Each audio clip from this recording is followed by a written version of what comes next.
Salam Indonesia, jumpa kembali bersama saya Muhammad Gunan Abdillah di ACTV. Kali ini kita akan membahas masalah kompleksitas, masalah-masalah Corona di Indonesia. Jadi per tanggal sekarang yaitu 15 Mei 2020, jumlah yang terkonfirmasi menurut data dari Gugus Tugas Percepatan Penanganan Virus Corona ada 16.496 orang yang positif. Dirawat sebanyak 11.617, terkonfirmasi meninggal 1.076 orang dan sembuh 3.803 orang. Kian hari kian meningkat dan kian tinggi. Permasalahan yang sangat kompleks di Indonesia ini tidak hanya dari sisi kesehatan, tapi ekonomi, sosial, dan keamanan.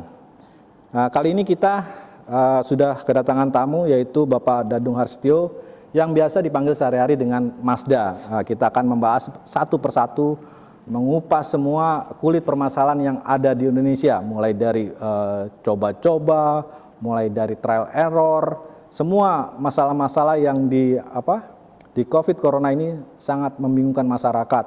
Bahkan seorang Menhub Budi Karya yang sudah dinyatakan sembuh malah membuka seluruh penerbangan dari Indonesia ke luar negeri dan sebaliknya. Pesawat-pesawat dari Hong Kong, dari Cina, dari Spanyol datang ke Indonesia. Kita sendiri sebagai warga negara Indonesia atau warga Jabodetabek itu kalau kita mau keluar perlu surat-surat yang disebut yang namanya surat SPDD yang menyatakan dia sehat, menyatakan dia dapat tugas dari kantor. Sementara dari luar negeri kita tidak tahu. Nah, kita akan membahas satu persatu dan menguliti oleh Masda. Meski pemerintah telah menggunakan Perpu nomor 1 tahun 2020, bahkan sekarang sudah diundang-undangkan untuk menangani masalah virus corona ini. Ya, awalnya memang corona ini adalah masalah kesehatan.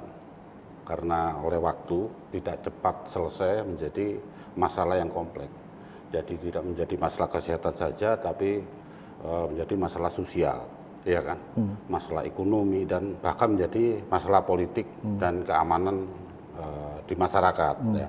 Ini perlu suatu kebijakan yang komprehensif, yang integratif, tapi universal, mengayomi semua aspek yang dianggap menjadi kompleksitas daripada corona ini. Jadi tidak bisa kebijakan ini parsial, gitu nggak bisa. Menurut saya ini harus hati-hati, ya kan. Yang dikedepankan sekali lagi pertama adalah masalah kesehatan, tetap masalah kesehatan. Kedua ini adalah masalah sosial, ya kan, menyangkut kebutuhan hidup masyarakat, pekerjaan dan sebagainya. Kemudian ke masalah ekonomi dan ketiga masalah politik dan keamanan. Nah, jangan sampai kebijakan ini dinilai atau disikapi oleh pelaksana maupun oleh masyarakat bahwa ini adalah langkah-langkah yang bersifat coba-coba, trial error gitu. Ya, memang kita belum punya pengalaman menangani corona, ya kan? Kita belum pernah punya pengalaman menangani virus semacam corona ini yang sangat dahsyat. Flu burung pernah, tapi sedahsyat corona ini belum. Itu artinya kita belum punya tenaga yang ahli, yang paripurna dalam hal menangani ini yang baik. Gitu. Kedua, jangan dianggap juga ini kita tanpa referensi, akhirnya ngawur gitu. Karena nggak kita punya rasa peduli, ya kan, kasihan dan sebagainya. Akhirnya kita masuk dalam penanganan ini tidak menggunakan teknik dan metode tertentu sehingga apa yang mereka peduli menangani di masyarakat justru kena corona, kan itu. Terus kita juga melihat orang-orang yang ahli yang punya kompetensi dalam penanganan masalah corona ini, khususnya masalah kesehatan ini juga perlu dikasih edukasi dan pengertian seperti dokter, perawat, pekerja rumah sakit, ya kan. Ini sistem kesehatan kita harus dikonsolidasikan. Sistem kesehatan kita itu kan rumah sakit, dokter, perawat, ya alat kesehatan, obat-obatan, sarana dan prasarana ini harus disiapkan, gitu loh. Jangan sampai sistem kesehatan kita ini tidak bisa memberikan pelayanan atau treatment kepada pasien-pasien corona karena keterbatasan tadi, ya kan. Kita awal-awalnya kan terbatas itu APD kita, obat kita dan macam-macam, terus ruang isolasi di rumah sakit daerah dan sebagainya itu juga terlambat untuk dikonsolidasikan. Jadi saya pikir ini harus menjadi penanganan yang komprehensif, integrated, dan universal, dan bisa dikontrol dan terukur. Dari Perpu 1 2020 yang sekarang udah diundang-undangkan ini, itu banyak pihak-pihak yang nyinyir dalam arti kata bahwa pelaku-pelaku yang mengimpor alat-alat kesehatan yang untuk distribusikan ke Indonesia ini banyak gagal, artinya banyak false positif atau akurasinya rendah.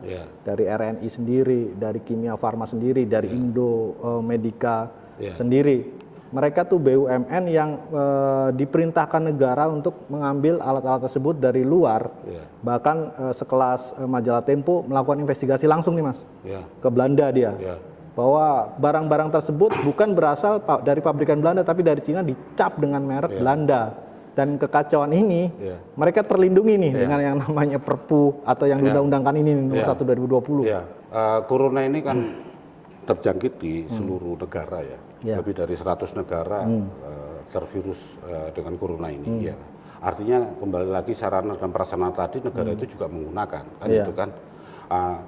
Saya pikir seperti BUMN itu untuk langkah awal, untuk langkah yang singkat boleh-boleh saja daripada nggak ada sama sekali, ya kan? Meskipun itu false positif dan error, katakan itu rendah. akurasinya di bawah 50%. Nah, daripada kita nggak ada sama sekali apa kan itu, ya udah pakai itu dulu. Tapi kan itu tidak bisa dipakai selamanya, harus spotting, harus cari yang lebih bagus lagi kan gitu kan. Nah ini tergantung komunikasinya BUMN tadi kepada negara-negara yang notabene-nya adalah negara yang memiliki sarana prasarana kesehatan untuk mendukung pencegahan atau penanggulangan corona ini gitu. Jadi ini tergantung bagaimana ini leadership dari milik BUMN untuk komunikasi, kerjasama atau apalah dengan perusahaan-perusahaan alat kesehatan, obat-obatan yang terbesar di dunia ini, supaya kita tidak dapat barang yang palsu atau KW-KW begitu. Jadi saya juga mendapat informasi mengenai alat yang bagus,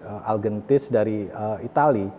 Bahkan sekelas Amerika melalui misi rahasia dengan US Pentagon, dia membawa sebanyak 500.000 alat tersebut dari pabrikan Italia yang Algentis ini. Dan mereka melakukan swab, dan akhirnya setelah itu tanggal 18 Maret 2020 kemarin, dan setelah hari itu disebar dari Itali ke Tennessee disebar ke seluruh Amerika, semua orang di swab dan akhirnya apa? Tinggi lonjakannya. Nah ini Indonesia baru melakukan rapid test, padahal WHO sendiri menyatakan bahwa rapid test tidak bisa digunakan untuk mengklaim bahwa negara tersebut kena corona. Rapid test bakar duit, kalau swab enggak. Seharusnya gimana sih gitu? Menurut saya ada dua pendekatan penanganan corona ini. Pertama pendekatan yang terbuka, yang kita sama-sama tahu di media macam-macam tahu. Yang seperti diceritakan oleh Mas Gun tadi kan itu pendekatan yang tertutup. Memang harus ada pendekatan yang tertutup. Misi rahasia tertentu. Ya kita dengan penuh kewaspadaan bahwa corona ini telah membuat kerusakan sistem tata negara kita. Mandek semua, bahkan ada sebagian yang rapuh dan hancur kan. Makanya perlu ada pendekatan strategi yang tertutup juga gitu. Jangan nggak boleh semua dibuka begitu. Nanti pedagang, pengusaha juga main semua, tambah kacau kan begitu. Dan hal-hal tentu perlu dilakukan secara tertutup. Ya memang ini tergantung daripada kredibilitas pemerintah dan pelaksana atau aparat yang menangani corona. Kan itu kan. Ini kredibilitas aparat sama pemerintah ini yang dimaksud adalah kebijakan dan pelaksanaannya di lapangan harus benar-benar paham protap atau prosedur yang dijalankan dan yang ditentukan dalam menjalankan penanganan corona ini. Kan itu. Tapi yang terpenting adalah masalah sosialisasi, Pak Mas Gun. Jadi sosialisasi ini kalau bisa pada titik yang terendah yaitu di RT RW. Gitu. Itu saya lihat sosialisasi juga sangat kurang, poster-poster atau apa, sosialisasi kurang. Mungkin kalau di Jakarta perkotaan banyak ya, tapi kalau di desa kan kita belum tahu kan. Di desa ini kan ada. Kalau di kota WA lah, kalau di desa 73.000 desa. Bagaimana sosialisasinya itu, terus alat raganya apa sosialisasinya, terus pelaksananya siapa, sosialisasi di sana. Kalau terjadi di desa yang akses ke kotanya jauh, terus mau dirumahkan di mana, diisolasi di mana. Ada yang diisolasi di sekolahan, ada yang di kantor desa macam-macam gitu. Ini juga perlu sosialisasi sampai ke ke bawah. Yang lebih penting lagi adalah mentalitas. Mentalitas masyarakat kita harus dibangun supaya nggak stres. Saya melihat ini dengan corona ini kan stres rakyat kita, masyarakat kita stres. Dengan stres itu imunitas tubuhnya rendah, justru malah sakit, paranoid, akhirnya ya merasa tidak peduli dengan corona, ya dia keluar tanpa masker dan sebagainya, nekat gitu loh. Tahu-tahunya dia terjangkit virus corona. Gitu. Ini yang saya pikir mentalitas masyarakat ini harus dimunculkan. Seperti berita wali kota Bogor terjangkit virus corona, terus Menteri Perhubungan. Itu kan sebetulnya melamakan mentalitas masyarakat. Bagaimana kita masyarakat yang tidak memiliki fasilitas atau keterjaminan kesehatan seperti ini, sementara seperti ini wali kota Menhub kena, wali kota Bogor kena, Bupati Karawang kena, kan itu kan. Yang baru kemarin ini Kapolda Bengkulu. Kan kacau, tingkat polisi. Terus ada bupati yang di Bangka Belitung yang meninggal itu. Nah, itu kan bisa menurunkan mentalitas masyarakat itu loh. Makanya harus hati-hati. Jadi pemerintah atau kepala daerah ini harus sebagai contoh kan itu. Jangan sampai sehat, jangan diberitakan sampai terjangkit virus corona. Jangan sampai nanti ini pelaksana dokter atau perawat justru kena corona, kan itu kan. Ini kan melemahkan kita, kan itu kan. Ada aturan kalau keluar dari daerah-daerah itu melalui surat-surat ada surat tugas lah, ada surat dari DKI sendiri lah. Ya. Dan ini masyarakat juga bingung kalau kita ngelihat dari kontradiksi bahwa pesawat asing ini mendarat di kita nih. Ya. Sementara warga Jakarta sendiri mau keluar harus birokrasinya panjang. Iya. Nah, itu gimana ngeliat fenomena seperti itu? Ya, itu mesti ada one stop service, artinya satu pelayanan yang terkontrol, yang terpadu. Iya kan, harus ada pelayanan yang terpadu. Segala macam terkait corona hubungannya ke sini, ya kan. Ini juga terkait dengan sanksi tadi. Menurut saya ya jangan bikin sanksi lah. Masyarakat kita ini melalui pendekatan tertentu aja sudah sangat ngikutin. Asal yang ngajak ini benar-benar bisa menjadi contoh kan itu. Iya kan, terkait dengan Pak Anies tadi. Janganlah menghukum, tunjukkan bahwa Anda patut menjadi suri toladan buat masyarakat.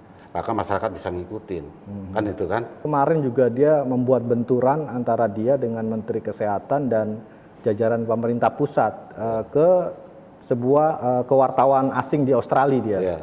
Nah, itu gimana itu bahwa seharusnya gimana sih pemerintah daerah sama pemerintah pusat kan harusnya bisa saling jaga, jangan kasih masukan malah dilempar ke asing. Masuk ke unsur politik di tengah pandemi Covid ini. Menambah kompleksitas terhadap corona ini dan akhirnya membuat masyarakat kita semakin bingung kan itu kan. Udahlah, bagaimana saya minta pejabat-pejabat yang harusnya ada lah yang menciptakan situasi yang kondusif aja lah. Jangan di tengah corona ini urusan politik menjadi tumpangan-tumpangan terhadap corona ini, janganlah. Ini kok masalah jiwa, masalah nyawa rakyat atau masyarakat itu. Jadi kurangilah spekulasi yang opsi-opsi atau langkah-langkah yang tidak terukur tadi. Struktur itu kan jelas, ya kan, di pusat, provinsi, daerah. Setiap struktur itu ada fungsinya, ya kan. Setiap struktur ada fungsinya, ada operasionalnya, ada tanggung jawabnya, ada penilaiannya, kan itu, ya kan. Jangan merasa karena melihat ini seakan-akan tidak terkontrol, kemudian muncul membuat statement yang justru menjadi kontradiktif. Ada dua hal yang menarik nih antara Gubernur DKI Jakarta Anies Baswedan dengan Gubernur Jawa Tengah Pak Ganjar Pranowo. Pak Anies teriak-teriak mengenai kekosongan dana. Akhirnya dia meminta pusat untuk menalangi hal tersebut karena uang bagi bagi hasil antara Pemda dan pusat dia belum diterima. Sementara Pak Ganjar dia punya kreativitas sendiri untuk melakukan hal-hal yang positif ke masyarakatnya tanpa berteriak-teriak ke pemerintah pusat. Masyarakat Jawa Tengah dan masyarakat Jakarta kan beda. Iya kan, kalau orang Jawa Tengah kan nedon rimo itu masih ada, sabar, nunggu dan sebagainya. Tapi masyarakat Jakarta kan nggak bisa menunggu, maunya kan serba cepat. Iya kan, maka itu penanganan di Jakarta dengan di Jawa Tengah lebih kondusif di Jawa Tengah, karena mereka lebih tertib lah. Nah, kalau di Jakarta gimana? Satu rumah kadang-kala 3-4 keluarga, Mas Gun. Kalau di Jawa Tengah kan rumahnya gede-gede, jaraknya gede-gede. Jadi masyarakatnya lebih kalem. Apa yang dilakukan oleh Mas Ganjar juga sangat bagus. Cuman kepada Pak Anies sebaiknya agak calling down lah kan itu kan. Karena masyarakatnya di sini sudah di Jakarta ini masyarakatnya memang stres di masalah corona ini dibanding dengan masyarakat di luar Jakarta. Ini harus hati-hati, jangan sampai stresnya ini pecah kemudian menjadi hal yang tidak percaya terhadap kebijakan dan penanganan corona ini kan nanti yang repot kan kita semua. Saya belum melihat Indonesia koordinasi dengan Malaysia untuk bikin tim bareng. Oh, Dengan Singapura gitu. Paling tidak di tingkat Asia Tenggara. Ini harus dimunculkan tim corona di tingkat Asia Tenggara. Kan bukannya tadi Pak Menhan Prabowo sempat ada diskusi sesama Menteri Pertahanan untuk corona nih. Bahkan bukan tingkat ASEAN, tingkat Asia dia. Ya, tapi kan domainnya pertahanan dan transportasi kan beda. Oke, betul. Iya kan? Kalau pertahanan ini kan dampaknya. Iya, betul. Ini kan sarana penyebaran ini kan transportasi. Makanya di tingkat Asia ini harus duduk bareng kalau perlu. ASEAN ini duduk bareng bagaimana kita sama-sama menyelesaikan masalah corona di tingkat Asia Tenggara. Jangan sampai di Indonesia selesai, Singapura nggak selesai, masuk lagi. Singapura selesai, Indonesia belum selesai, masuk lagi. Iya, karena Singapura masuk gelombang kedua tuh 26.000 dia. Nanti nggak selesai muter terus kan begitu kan ya, dana habis, nanti sama-sama di Asia ya ekonominya ambruk. Setuju nggak sih dengan pencetakan uang yang katanya sampai 600 triliun itu dari seorang politisi Golkar? Uang banyak, barang nggak ada harganya, otomatis dolar akan naik. Menurut saya itu. Ya ini harus pintar ngatur antara inflasi, devaluasi seperti apa. Jangan sampai menambah krisis moneter atau keuangan kan gitu. Nah, menurut saya kalau masih dari politisi masih belum paripurna lah. Yang paripurna itu ya kita dengarkan bagian Menteri Keuangan sama BI. Kalau namanya politisi kan kita namanya juga politisi ya kan, kepentingannya kita nggak tahu seperti apa kan gitu. Jangan ada udang di balik batu kan. Ini kan ada juga yang mempersiapkan tahun 2024 kita juga ngerti. Jadi lucu juga sebetulnya. Jadi proyek-proyek penciptaan itu bisa jadi uang tinta juga dari mereka. Demikian bincang-bincang kita dengan Masda atau Bapak Dadung Haristio mengenai virus corona yang memang sangat kompleksivitas. Saya Muhammad Gunan Abdillah undur diri, salam Indonesia.